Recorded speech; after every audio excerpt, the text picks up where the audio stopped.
Welcome to all. हमने अपनी Rajasthan history में त्रायन का युद्ध, खानवा का युद्ध पढ़ लिया है। आज हम बात करेंगे हल्दी घाटी का युद्ध। हल्दी घाटी का युद्ध किन के बीच लड़ा गया था? तो महाराणा प्रताप के बीच में लड़ा गया था और अकबर के बीच में लड़ा गया था। अब देखो, युद्ध से रिलेटेड तो क्वेश्चन पूछ सकता है, लेकिन इससे बड़ी बात यह है कि महाराणा प्रताप का परिचय भी पूछ सकता है। महाराणा प्रताप के बारे में, उनकी सांस्कृतिक उपलब्धियाँ क्या क्या थी, उनको किस नाम से बुलाया जाता था, तो ये सब तो महाराणा प्रताप का एक हम परिचय देख लेते हैं। तो ठीक है, इस युद्ध हल्दी घाटी युद्ध से पहले एक बार महाराणा प्रताप का परिचय देख लेते। तो प्रताप का परिचय, बुरा मत मानना, महाराणा प्रताप जी हैं, ठीक है। तो ये तो पढ़ाने के लिए लिखा था, प्रताप का परिचय। तो याद रखना, इनका जन्म हुआ था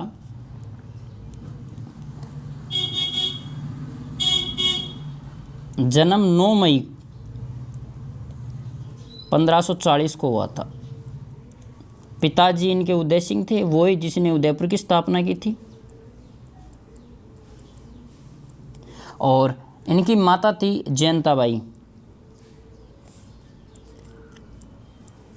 प्रताप की माता का नाम था जयंताबाई।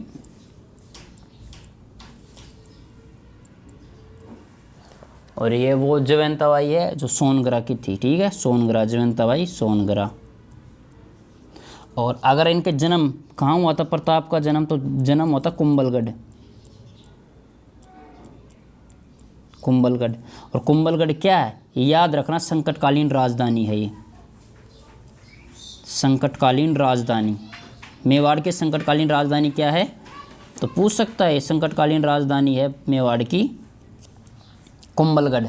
ओके, तो ये था प्रताप का परिचय के बारे में। और देख लेते थोड़ा बहुत इसी में, इसको छोटा कर देता हूँ, हाँ ठीक है।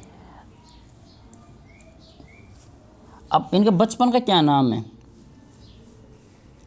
बचपन नाम कीका बुलाते थे। आपको बता दूं मैं, बचपन का नाम महाराणा प्रताप का नहीं, छोटे बच्चे को ज़्यादातर कीका ही बुलाते हैं। और इनकी रानी अजबदे थी, अजबदे पंवार, अजबदे पंवार। ये दे मतलब होता है देवी, ठीक है। तो अजबदे पंवार। तो ये प्रताप का परिचय था। 9 मई 1540 को जन्म हुआ। पिता उदय सिंह, वही जिसने उदयपुर की स्थापना की। माता जयंताबाई सोनगरा थी। जन्म कुंभलगढ़, कुंभलगढ़ को संकटकालीन राजधानी बनाया गया। बचपन का नाम कीका और रानी अजबदे थी। कुछ और बात कर लेते हैं प्रताप के परिचय से रिलेटेड। देखिए, उदय सिंह इनके पिता ने प्रताप को राजा नहीं बनाया था, उदय सिंह ने बनाया था इनके छोटे भाई, बड़े भाई नहीं, छोटे भाई जगमाल को।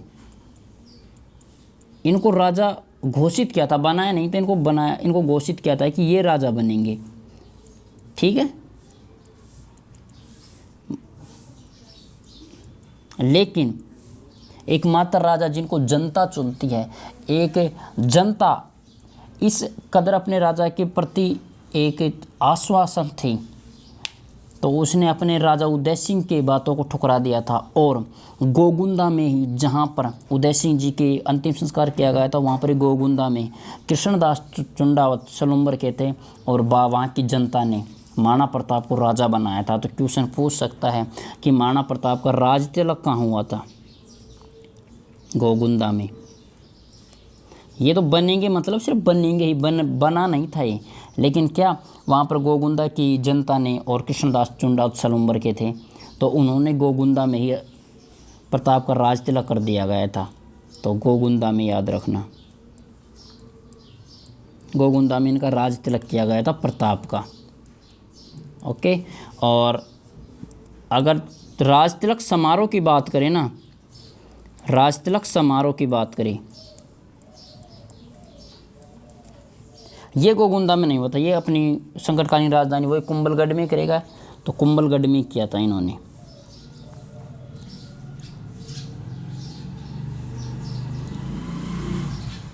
तो कुंभलगढ़ संकटकालीन राजधानी में राज तिलक समारोह किया गया था, लेकिन राज तिलक गोगुंदा में हुआ था, वहाँ की जनता के द्वारा। एक ऐसा राजा जिसको जनता चुनती है। तो जगमाल को तो ये भी तैयारी बैठा था बेचापड़ा कि आएंगे और राज तिलक लगाएंगे अपने, और हम राजा ने, कि नहीं, इनको जनता ने वहाँ से हटा दिया था और प्रताप को राजा बना दिया था। तो ये थे प्रताप के बारे में कुछ बातें। हाँ, एक और बात आती है कि यहाँ पर इनका बहनोई आया था चंद्रसेन, मारवाड़ का चंद्रसेन, चंद्रसेन। इनका बहनोई लगता है, याद रखना प्रताप का। ये राज तिलक के समय आया था। क्वेश्चन पूछता है कि राज तिलक के समय मारवाड़ से कौन आया था, तो चंद्रसेन आया था, इनका बहनोई था। इसके बारे में क्यों पूछता है, क्योंकि इसको मारवाड़ का प्रताप कहते हैं। मारवाड़ का प्रताप क्यों कहा जाता है? मारवाड़ का प्रताप, जिस प्रकार अपने मेवाड़ के प्रताप महाराणा प्रताप ने अकबर की अधीनता स्वीकार नहीं की थी, इसने भी कभी भी अकबर के अधीनता स्वीकार नहीं की थी, वैसे ही लड़ता रहा पहाड़ों में। जिस प्रकार अकबर लड़ते रहे अपने पूरे जीवन भर, प्रताप लड़ते रहे अकबर से जीवन भर, इसी प्रकार चंद्रसेन भी अकबर से लड़ते रहे, लेकिन अकबर की अधीनता स्वीकार नहीं की, इसलिए इसे मारवाड़ का प्रताप कहा जाता है। और यही कारण है कि इसको पूछा जाता है कि प्रताप के राज तिलक के समय मारवाड़ से कौन आया था, तो इनका बहनोई चंद्रसेन आया था। ठीक है, अब बात करते हैं कि अकबर महाराणा प्रताप को समझाने के लिए अपने 4 दूत भेजता है, ताकि वो समझ जाए, ताकि उसकी अधीनता स्वीकार कर ले। कौन? महाराणा प्रताप। लेकिन ऐसा नहीं होता है। तो अकबर कौन कौन से राजदूत भेजता है? तो पहला जलान खा कोरची भेजता है, याद रखना, जला खा कोरची।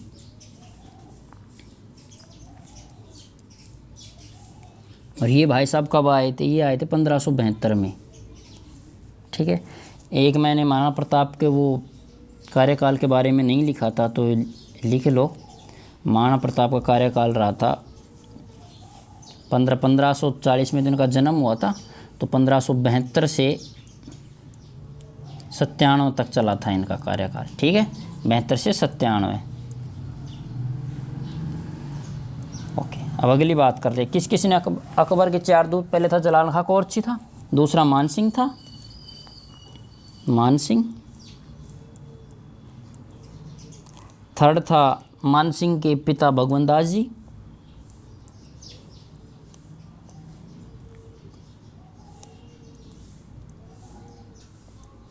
भगवंत दास जी, और चौथे थे अपने टोडरमल साहब।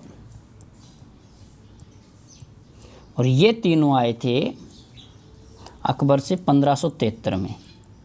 तो अकबर ने 4 दूत भेजे, अकबर ने 4 दूत भेजे गए थे महाराणा प्रताप को समझाने के लिए। पहला भेजा था जलाल खां कोरची 1572 में, और मानसिंह, भगवंत दास और टोडरमल, ये तीनों आए थे 1573 में। किसको समझाने के लिए? महाराणा प्रताप को। क्या समझाया? कि अकबर के अधीनता स्वीकार कर ले। लेकिन अकबर ऐसा नहीं, अकबर तो चाहता है कि अधीनता स्वीकार कर ले, लेकिन महाराणा प्रताप ऐसा बिल्कुल नहीं करता है, वो हमेशा ही लड़ता है।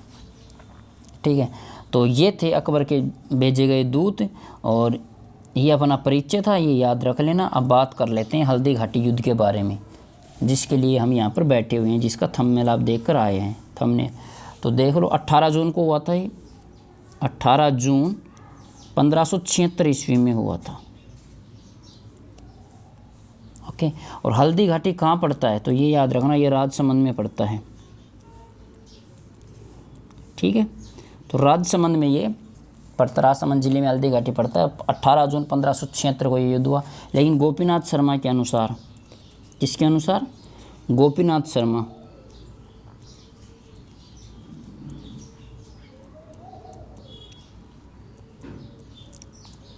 इतिहासकार हुए हैं गोपीनाथ शर्मा जी। तो इनके अनुसार ये बोलते हैं नहीं, 18 जून को नहीं, 21 जून को हुआ था। ओके, तो क्वेश्चन जब तक ऐसा नहीं पूछे ना गोपीनाथ शर्मा के अनुसार, तब तक आप 21 जून मत करना, 18 जून ही करना। जब पूछता है गोपीनाथ शर्मा, फिर लगाना 21 जून। ठीक है, तो हल्दी घाटी का युद्ध 18 जून 1576 को हुआ था, लेकिन गोपीनाथ शर्मा जी बताते हैं नहीं, 21 जून को हुआ था। ये थे। अब बात कर लेते हैं कि अकबर की तरफ से कौन कौन आए थे। और ठीक है, तो अकबर की तरफ से देख लो, और महाराणा प्रताप की तरफ से कौन कौन आए थे। तो ये तो प्रताप की तरफ से आने वाले थे व्यक्ति, और ये अकबर की तरफ से हल्दी घाटी में कौन कौन आया था ये युद्ध करने के लिए।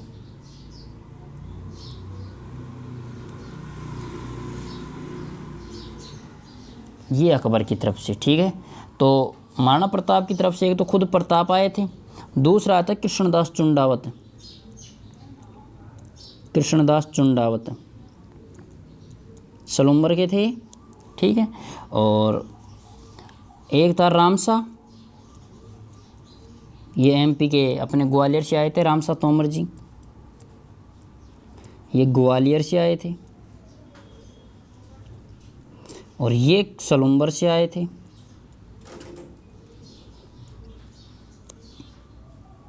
ठीक है, क्योंकि कृष्णदास चुंडावत वही कृष्णदास चुंडावत जी हैं जिन्होंने इनका राज तिलक किया था। ठीक है, हाकिम खां साहब आए थे, एक मुसलमान के प्रति, देखो मुसलमान के विरोध में मुसलमान भी लड़ रहा है, महाराणा प्रताप के साथ दे रहा है। वो अफगानी थे, है ना, तो अफगान सेना लेकर आए थे। और राणा पोंगा जी, राणा पोंगा, और ये कहाँ के थे? भील सेना। ये मैंने क्यों लिखा है वो मैं समझा दूंगा अभी आपको क्यों बताया जा रहा है ये। ठीक है,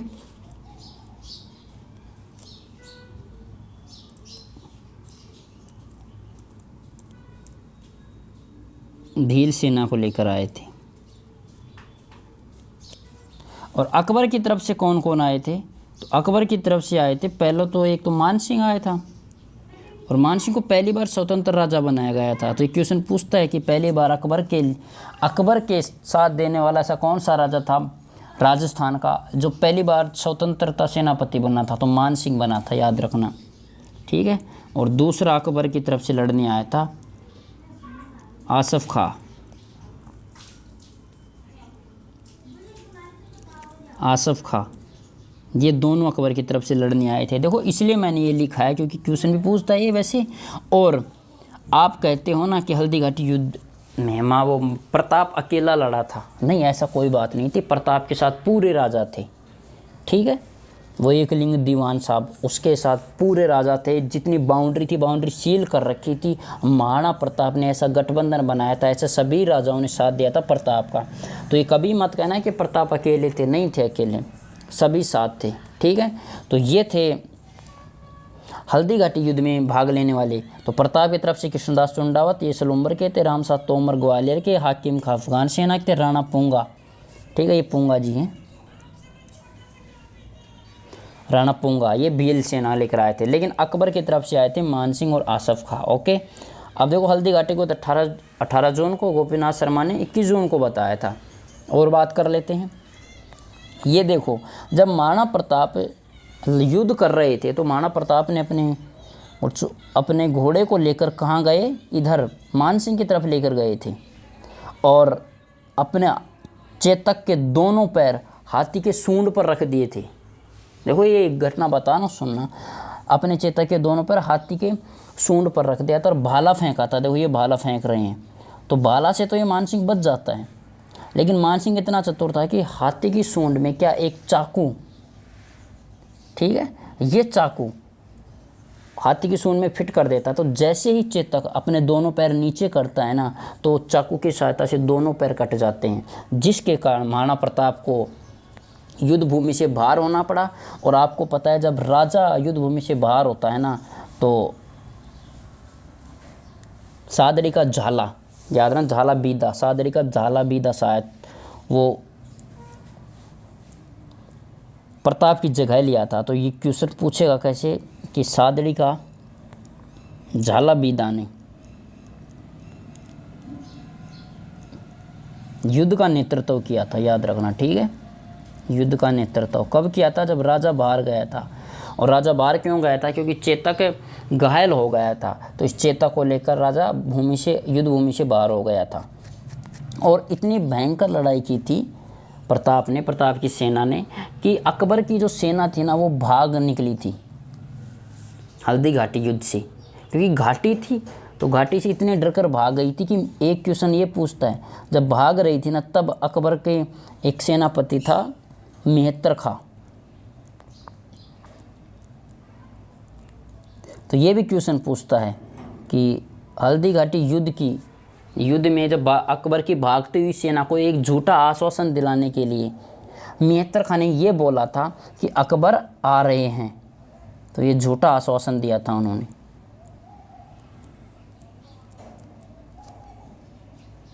अकबर की जब सेना भाग रही थी तो मेहतर खां ने पीछे से बोला था कि अकबर आ रहे हैं, आप भागो मत, युद्ध करो।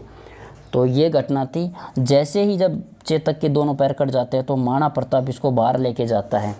तो चेतक की छतरी, जब चेतक मर जाता है तो बलीचा में क्वेश्चन पूछेगा, बलीचा हल्दी घाटी में ही है ये, ठीक है।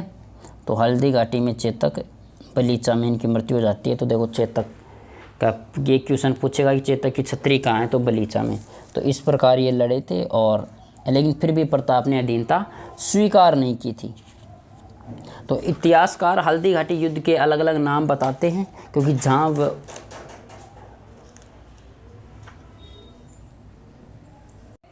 हल्दी घाटी युद्ध के पास जौन सी जगह थी, उस जगहों के आधार पर अलग अलग इतिहासकार अलग अलग हल्दी घाटी युद्ध के नाम बताते हैं। तो किस किस ने क्या क्या नाम बताया, तो देखो बदायूनी ने, इतिहासकार बदायूनी हुआ है एक, उसने हल्दी घाटी युद्ध का नाम बताया था गोगुंदा का युद्ध।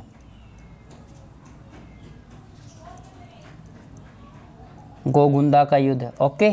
और अबुल फजल एक इतिहासकार हुए हैं, अबुल फजल, और अबुल फजल ने बताया था कि खमनोर का युद्ध,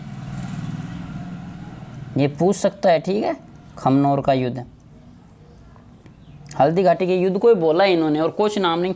हल्दी घाटी के युद्ध का नाम ही गोगुंदा बताया था बदायूं ने, अबुल फजल ने बताया था खमनोर का युद्ध, आदर्श लाल श्रीवास्तव ने बताया था बादशाह बाग का युद्ध, ठीक है। तो आदर्श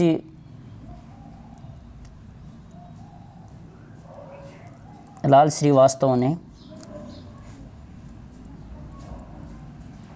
आदर्श लाल श्रीवास्तव ने बताया था बादशाह बाग का युद्ध, ओके। तो बादशाह बाग का युद्ध। और जेम्स टोड, ये भाई साहब बताते हैं मेवाड़ की थर्मोपोली, ये क्यों बताते हैं वो भी बता देता हूँ मैं। जेम्स टोड के मेवाड़ की थर्मोपोली,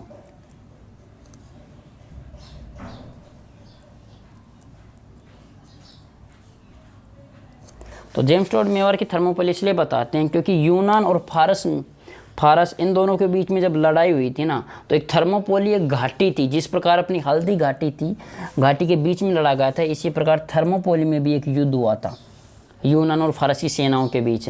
तब जेम्स टोड कहता है कि ये हमारे थर्मोपोली जैसा युद्ध था, इसलिए मेवाड़ का थर्मोपोली कहा जाता है। ये वैसा ही है जिस प्रकार मारवाड़ का प्रताप चंद्रसेन को कहा जाता है, क्योंकि उसने महाराणा प्रताप की तरह अकबर की अधीनता स्वीकार नहीं की थी, है ना, सेम बात होती है, तो उपनाम रख लिया जाता है इसे, तो ये याद रखना। तो चेतक की छतरी बलीचा में है, और इतिहासकार बदायूं ने गोगुंदा का युद्ध का हल्दी घाटी को, अबुल फजल ने खमनोर का युद्ध का, आदर्श लाल श्रीवास्तव ने बादशाह बाग का युद्ध, और जेम्स टोड ने मारवाड़ की थर्मोपोली का है।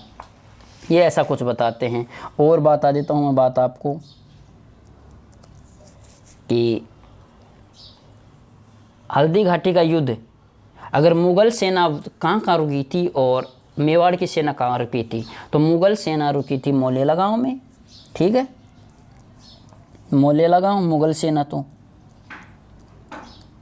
मोलेला गांव, और अपने जो मेवाड़ की सेना प्रताप की सेना वो लोसिंग गांव में रुकी थी, ठीक है, ये याद रखना कहाँ रुकी थी। तो ये तो प्रताप की सेना थी और ये थी मुग़ल सेना। इसमें एक इम्पोर्टेंट वो बताता है, बदायूं ने कहता है कि मुग़ल के 5000 सैनिक आए थे, मेवाड़ के 3000 आए थे। श्यामल दास जी अपने कहते हैं कि 80,000 सैनिक मुग़ल के थे और 20,000 सैनिक प्रताप के थे, ऐसे कम बताया गया है, ठीक है। लेकिन इसमें हाथियों के बारे में जिक्र करता है, तो हाथी के बारे में, तो मुग़ल सेना के पास हाथी था एक, मान सिंह का मर्दाना, हाथी का नाम था मर्दाना। ये किसका था? मान सिंह का।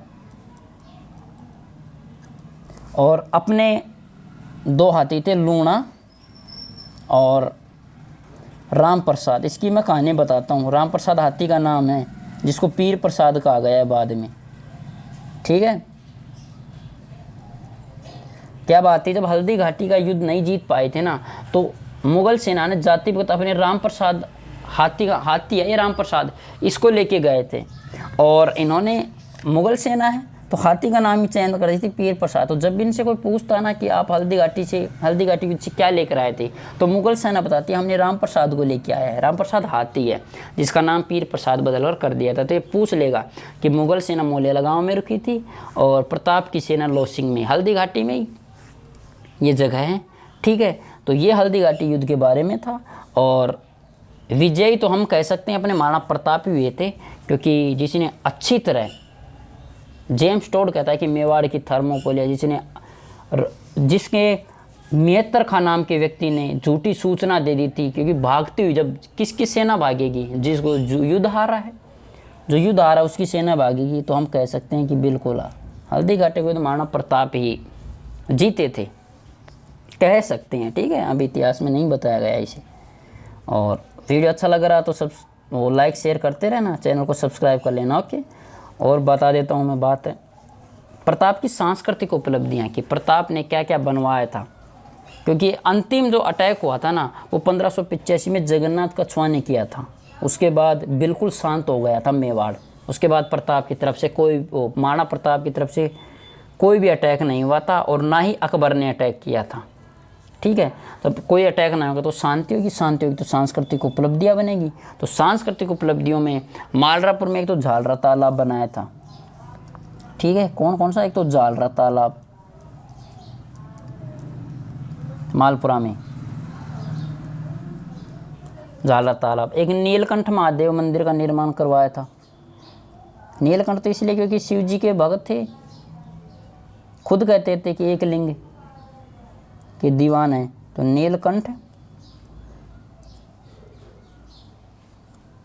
महादेव मंदिर बनाया था। ठीक है, और एक अपने चावंड में चामुंडा माता का मंदिर बनवाया था इन्होंने। चावंड को अपनी स्थायी राजधानी बनाया था। पहले क्या थी, कुंभलगढ़ थी, लेकिन जब हल्दी घाटी का युद्ध, कौन कौन, अपने मान सिंह और आसफ खां जब ये वापस आ गए थे, तो महाराणा वो अकबर खुद जाता है वहाँ युद्ध लड़ने, और मेवाड़ के जो उसका उदयपुर था वहाँ पर अटैक करता है, और उदयपुर का नाम बदलकर मोहम्मदाबाद कर देता है। 1576 में अकबर खुद जाता है, जब हल्दी घाटी युद्ध को सफलता नहीं मिली थी तब। ठीक है, तो ये याद रखना।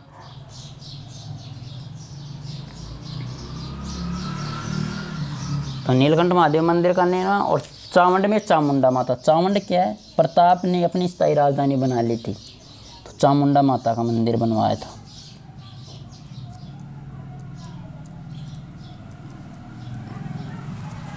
ओके, और चित्रकला का स्वतंत्र विकास ही प्रारंभ होने चालू हो गया था। तो ये याद रखना कि चावंड में चित्रकला का भी।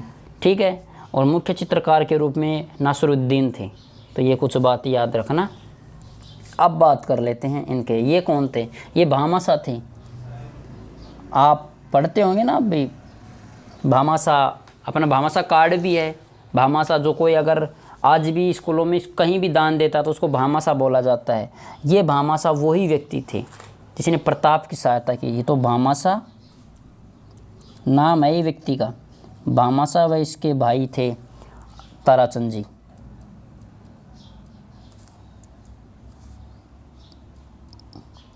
इन दोनों भाइयों ने प्रताप की सहायता की थी। कहाँ पर, चूलिया नामक गांव में प्रताप की सहायता की थी, और इतनी राशि दी गई थी कि 25,000 सैनिकों का 12 साल तक गुजारा चल सके। तो ये याद रखना, 25,000 सैनिकों का कितनी राशि दी गई थी, तो इतना तो नहीं पता, लेकिन 25,000 सैनिकों का 12 वर्ष तक तो गुजारा चल सकता है। तो भामाशाह, इन्हीं के नाम पर ही भामाशाह सभी योजनाएं चलती हैं, जो भी दान देता है। ठीक है, तो प्रताप ने भामाशाह को क्या कहा था, मेवाड़ का उद्धारक। भामाशाह को मेवाड़ का उद्धारक कहा जाता है, याद रखना। ठीक है, मेवाड़ का उद्धारक है। आप बोलोगे सर हमीर को भी कहा जाता है, बिल्कुल, हमीर को भी मेवाड़ का उद्धारक कहा जाता है, भामाशाह को। ओके, ताराचंद जी का नाम नहीं आता है, छोटे होंगे भाई इसलिए नाम नहीं आता है, लेकिन भामाशाह और ताराचंद दोनों ने ही हेल्प की थी अपने महाराणा प्रताप जी की। जब महाराणा प्रताप कहाँ पर, घाटियों में, अपने पर्वतों में, जंगलों में लड़ रहे थे, तो उस समय नहीं थे, क्योंकि अकबर ने लगभग लगभग सभी पर ही अधिकार कर लिया था, उदयपुर पर ही अधिकार कर लिया था। तो उस समय आगे आने वाले व्यक्ति, प्रताप की हेल्प करने वाले व्यक्ति थे भामाशाह व ताराचंद। तो ये भामाशाह, इसलिए भामाशाह का, इसलिए भामाशाह बोला जाता है दानवीरताओं को, ठीक है। और प्रताप की अगर अस्थायी राजधानी बोलें, ये कुछ बता देता हूँ मैं आपको, ठीक है, कि प्रताप की बाद में तो स्थायी राजधानी क्या थी, चावंड।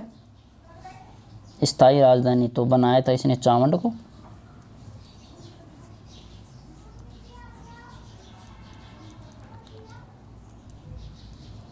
चावंड। और अस्थायी राजधानी,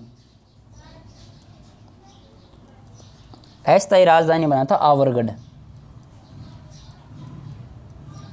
आवरगढ़ उदयपुर में ही है। क्वेश्चन पूछ लेगा कि प्रताप के समय अस्थायी राजधानी आवरगढ़ थी, स्थायी राजधानी चावंड थी, ठीक है।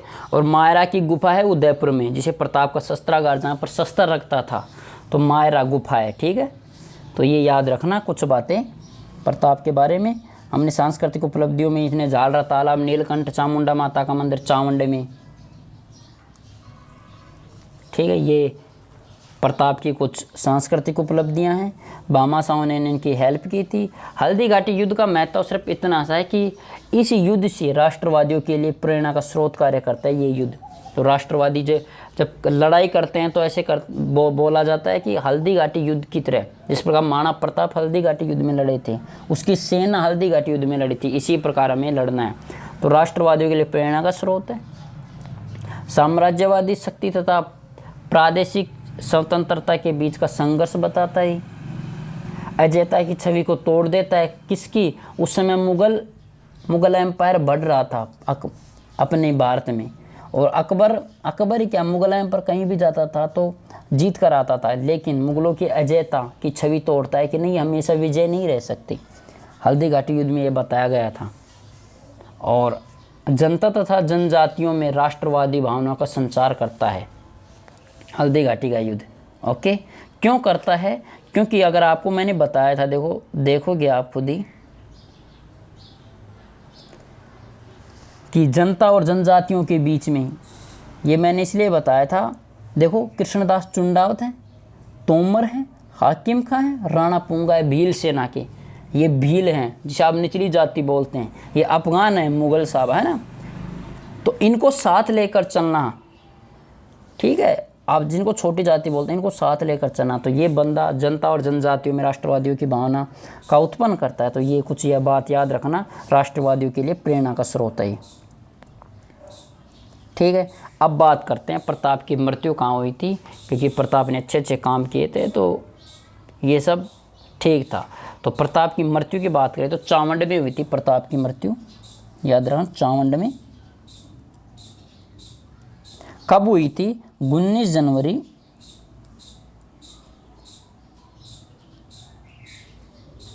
1597 को, सॉरी, है ना, 19 जनवरी 1597 को चावंड में प्रताप की मृत्यु हुई। और छतरी याद रखना, बारडोली में, उदयपुर में है ये। बलीचा में प्रताप के घोड़े चेतक की है, और खुद प्रताप की बारडोली में, ये उदयपुर में एक जगह है। और याद रखना 8 खंभों की छतरी आई, खम्बेल बोल जाते हैं, ठीक है, 8 खम्बेल। तो याद रखना प्रताप की मृत्यु चावंड में, बारडोली। तो ये कुछ हमने महाराणा प्रताप जी के बारे में पढ़े थे। युद्ध का महत्व, ताराचंद जी और चेतक की छतरी बलीचा में है। ये किस ने साथ दिया? अब कभी मत कहना कि प्रताप अकेले लड़े थे, नहीं। हल्दी घाटी युद्ध का ये राजसमंद में पड़ता है, हल्दी घाटी 18 जून 1576 में हुआ था, ठीक है। तो ये कुछ महाराणा प्रताप का परिचय हल्दी घाटी युद्ध के बारे में था। एक महाराणा प्रताप ने दिवेर का युद्ध लड़ा था, जिसे जेम्स टोड ने मेवाड़ का मैराथन कहा था। उसके बारे में मैं अगली क्लास में बता दूंगा आपको, ठीक है।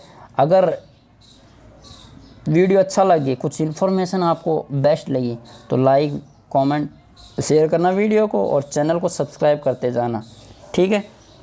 और अगली वीडियो में हम दिवेर के युद्ध के बारे में बात करेंगे, प्रताप का ही है, ठीक है। तो आज के लिए इतना ही। जय हिंद।